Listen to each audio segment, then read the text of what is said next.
नमस्कार, सत्यहिंदी.com में आपका स्वागत है। एक नजर अब तक की सुर्खियों पर।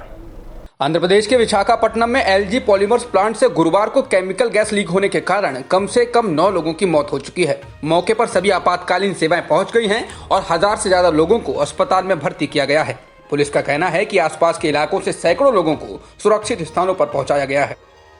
भारत में कोरोना के मामले तेजी से आ रहे हैं। इसका अंदाजा इसी से लगाया जा सकता है कि बीते 4 दिनों में ही 40,000 से बढ़कर 50,000 मामले हो गए हैं। मतलब 4 दिनों में ही 10,000 से ज्यादा लोग संक्रमित हो गए, जबकि शुरुआती 10,000 मामले होने में 1.5 महीना लग गया था।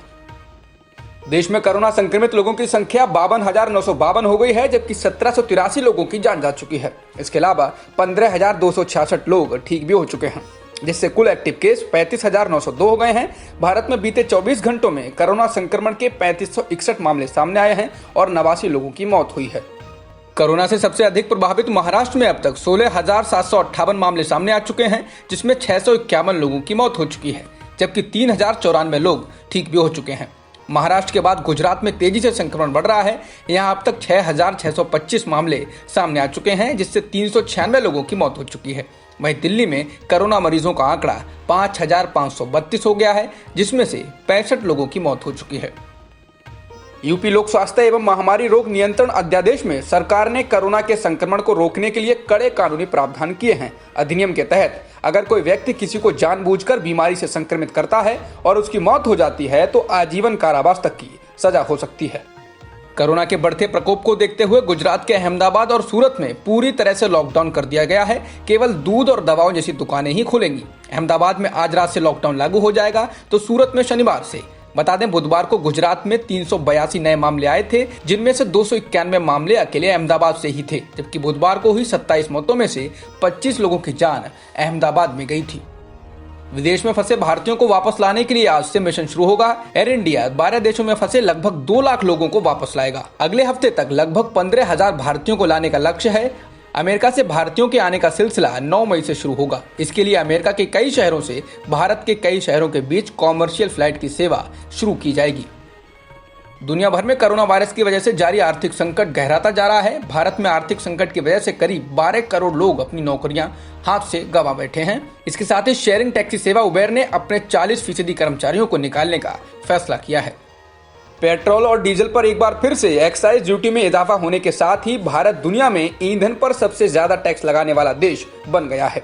अगर दिल्ली का उदाहरण लेते हुए बात करें तो यहाँ पेट्रोल 71.26 रुपए प्रति लीटर में मिल रहा है, जिसमें 49.42 रुपए का टैक्स शामिल है। इसके अलावा डीजल 69.39 रुपए प्रति लीटर में उपलब्ध है, जिसमें 48.09 रुपए का टैक्स भी शामिल है।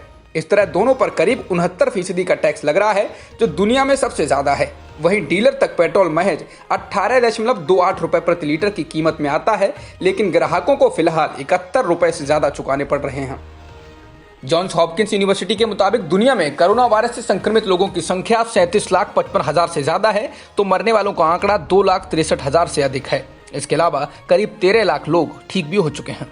अमेरिकी राष्ट्रपति डोनाल्ड ट्रंप ने कहा है कि कोरोना वायरस अमेरिका पर सबसे बुरा हमला है। उन्होंने कहा कि अगर चीन समय रहते कदम उठा लेता तो यह वायरस विश्वव्यापी महामारी का रूप अख्तियार ना करता। इसके साथ ही उन्होंने कहा कि वह चीन को आरोपित करने के अपने प्रयास को आगे बढ़ाएंगे।